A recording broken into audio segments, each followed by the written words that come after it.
I'm Bambi Francisco for Vader TV, the network for innovators, and I'm speaking with Drew Curtis. He is the founder of Fark.com, which is an aggregator of strange and humorous stories across the web. As someone said, what if The Daily Show ran the Drudge Report? We'll think that, and you'll kind of get a sense of what Fark.com is.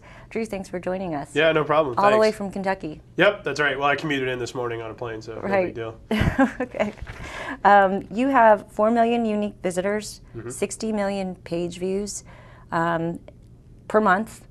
You have no VC backing, barely no team behind you. I guess, and you've been around since 1999. And I mean, I know so many entrepreneurs who would love your traffic, and they build big teams and they raise a lot of money just to get where you are. So, can you point to something that that's helped you get here? Was it luck? Was it you just managed to buy friends a lot of beer so they could help you out? I mean, what's the trick? Well, definitely one of the things that helped us is starting in 1999. I mean, the whole point wasn't to start a company. It just kind of worked out like that. I mean, it was my website. I was putting up stuff to entertain people, and it just kind of went from there. And in 1999, while things were going crazy on the internet and everywhere else, I was just screwing around because I was, just wasting time.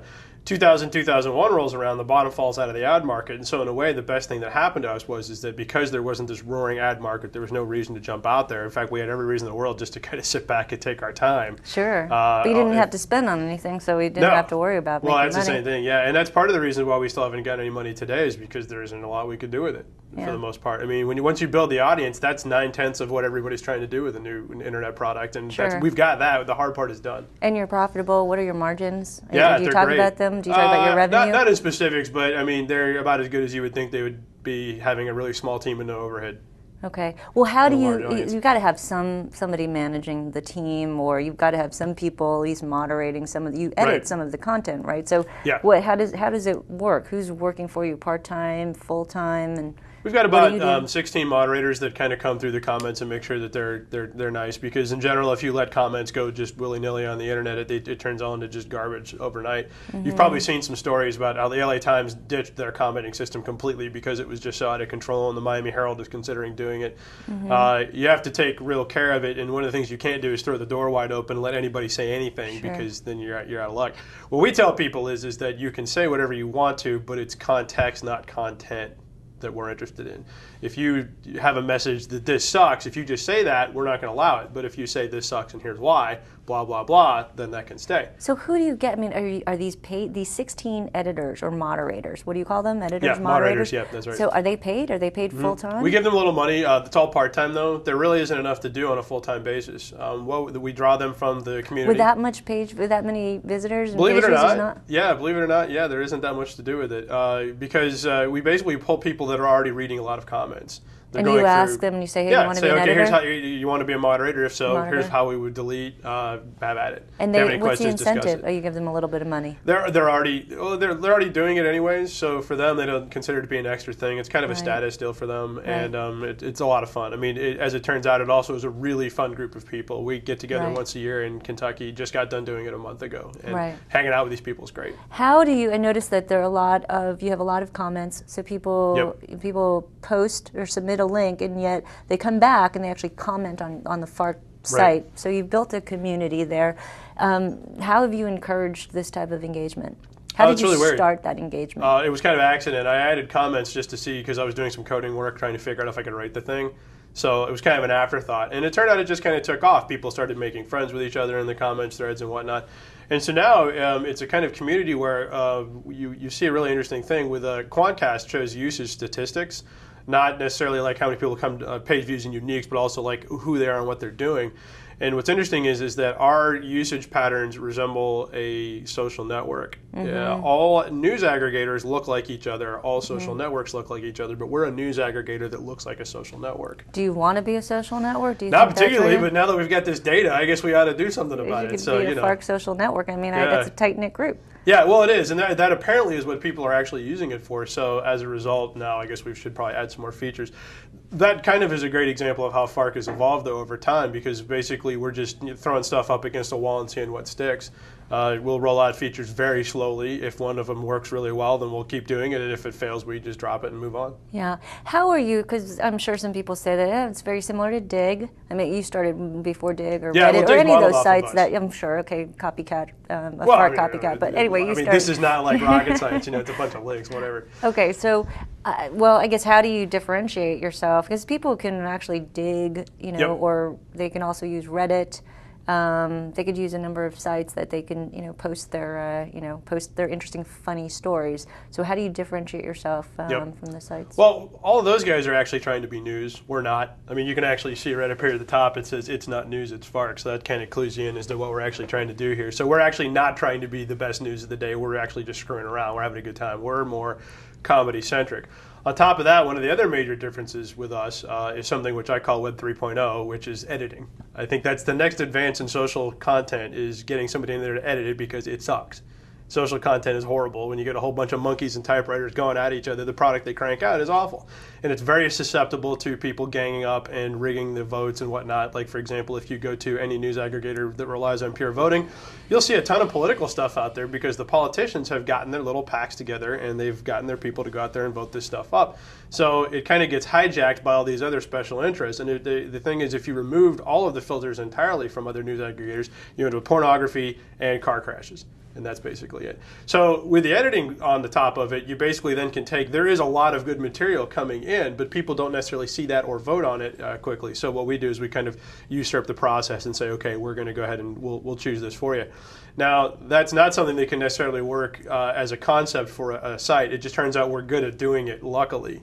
I feel like you're very passionate about the whole editing thing over the I like it just because also it just saves me a lot of trouble. I don't have to justify why we're doing something. I can just say, we like it, we thought it was funny, we put it up. We do that too. Yeah, so you actually put these up. You actually get how many submissions a day? About 2,000, 2,500 or so, but that's pretty low because we reject duplicates. And then how many do you actually publish?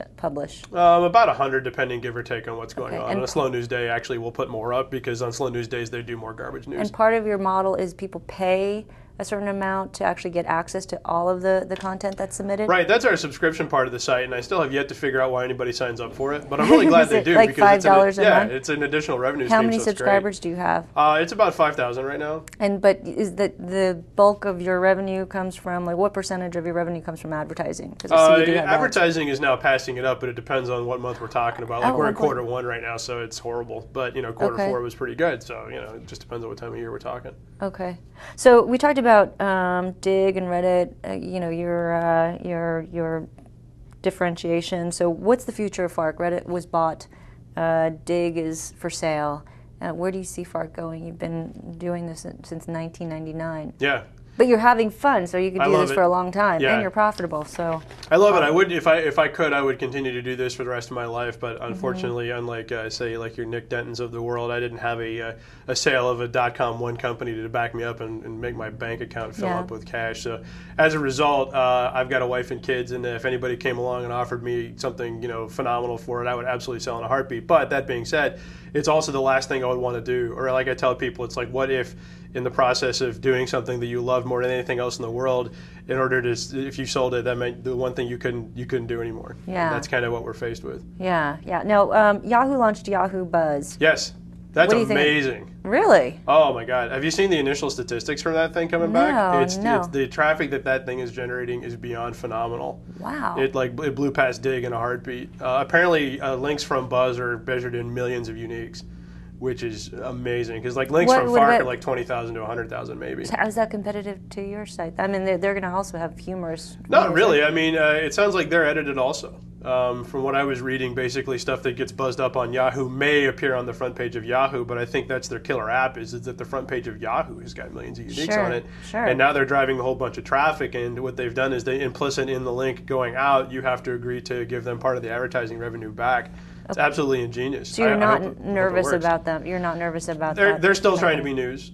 Okay. And we're trying to be funny, so I'm not really worried about it at all. Any deal with you in Comedy Central or other, traditional media sites that when I think of this, I mean, isn't Daily Show with Jon Stewart. Isn't that Comedy Central? Yeah, it is. But they're still on TV, and they use us for a lot of their material, as they've told me in person. So, and we're still trying to get them to mention us. You must have been great for the writer strike. Yeah, I've talked to people, like, for example, the folks at Jimmy Kimmel told me they've hired one guy whose job it is to read Fark. Wow. Like, who's got a position to do that. And every other late night talk show, every morning radio show uses us.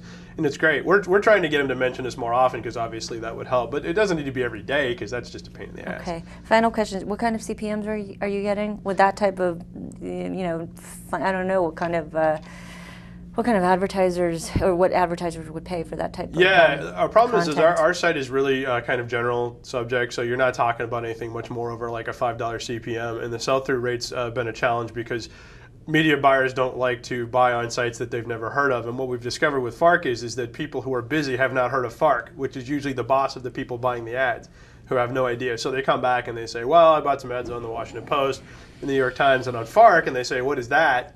And get into a big argument of whether or not the buy should have been made at all in the first place, because I've never heard of it. How could they possibly have this traffic? So you get into the situations where basically we've been spending the last 18 months working on building the brand with the media buyers, giving the comfort level up to say, hey, look, you guys can do some test runs.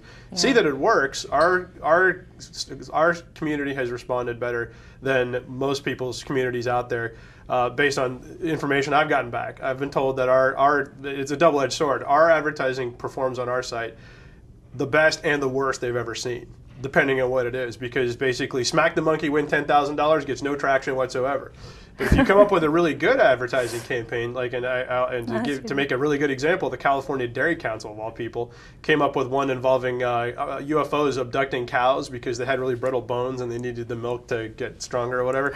They rolled this. It was like a 6 or 8 week campaign where they would release a new tidbit of information in a banner ad about where all the cows going and like UFOs spotted over Scranton or whatever. Did that get click-through rates? Like crazy, like phenomenally crazy, because they did something that was unique. It was humorous. It was a curveball. And it engaged the audience. And so when you have something like that gets pitched out to our community, they go crazy. Then it works. Okay, last story. So any of the funny stories that we should that made you laugh today? I like the one about the OnStar calling some guys because they were doing donuts in a soccer field. I thought that was pretty good because, like I said, it looked like to the GPS, it looked like they were involved in a crash of some kind. But I also like the fact that there's a Florida tag right next to it. I think that kind of sums it up right there. Okay. Well, Drew, I think you're the only one that who really can run this company. You are guest host of Vaderbox and made that really fun. And it's great to meet you. And good luck with Fark. Thank you. Appreciate it. I've been speaking with Drew Curtis. He's the founder of Fark.com. I'm Bambi Francisco.